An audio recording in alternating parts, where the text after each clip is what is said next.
Il est 8h18. Le 7-9-30 Listen anywhere. 万维读报 وحده من سوريا. 再聊聊 sur France Inter. Géopolitique, bonjour Pierre Aski. Bonjour Nicolas. Pierre, en Ukraine, la parole reste aux armes après l'échec de la médiation africaine. Leur tentative de médiation n'avait strictement aucune chance de succès. Les 4 présidents africains qui se sont rendus à Kiev puis à Moscou sont donc repartis sans avoir réussi à faire bouger les lignes entre les deux camps. Leur échec prévisible tient à 2 facteurs.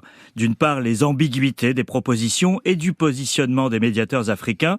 D'autre part, le moment choisi, en pleine offensive ukrainienne, qui ne permettait pas le moindre mouvement politique tant que le rapport de force ne s'est pas stabilisé. L'Ukraine a eu la réaction la plus fraîche face à la teneur des propositions.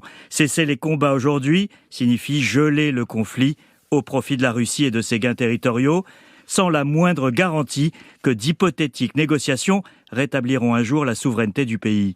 Et il y avait une clause dans le plan africain inacceptable pour les Ukrainiens, la suspension de la mise en examen de Vladimir Poutine devant la Cour pénale internationale pour crimes de guerre. Les chefs d'État africains se sont rendus à Boutcha, le site d'un massacre au début de l'invasion russe, mais ça ne les a visiblement pas ébranlés. Un coup pour rien donc, Pierre. Si on veut être positif, on observera que c'est la première fois que l'Afrique collectivement tente une médiation dans un conflit dans lequel elle n'est pas impliquée. En revanche, elle en subit les conséquences de plein fouet avec l'enjeu alimentaire, les prix de l'énergie et les taux d'intérêt. L'Afrique avait donc toute légitimité à se faire entendre. Elle a raté une occasion en raison de la diversité des positions sur le continent. D'un côté, les Africains ont de bonnes raisons de refuser, comme d'autres pays du Sud, de s'aligner automatiquement dans un conflit extérieur au continent. Mais le non-alignement, en l'occurrence, bénéficie d'abord à l'agresseur. Toujours du côté positif, l'initiative africaine pose des jalons pour le jour où des négociations seront possibles.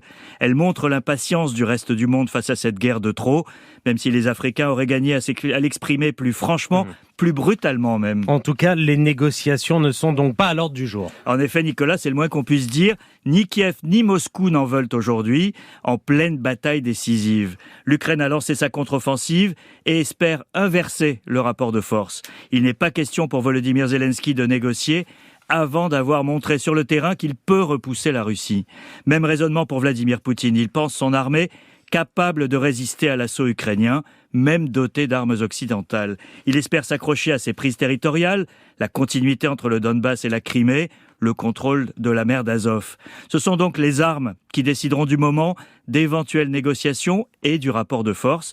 Il est bien trop tôt pour faire le bilan de l'offensive ukrainienne, malgré les annonces de capture de villages ou la destruction spectaculaire hier d'un dépôt de munitions russes dans la région de Kherson.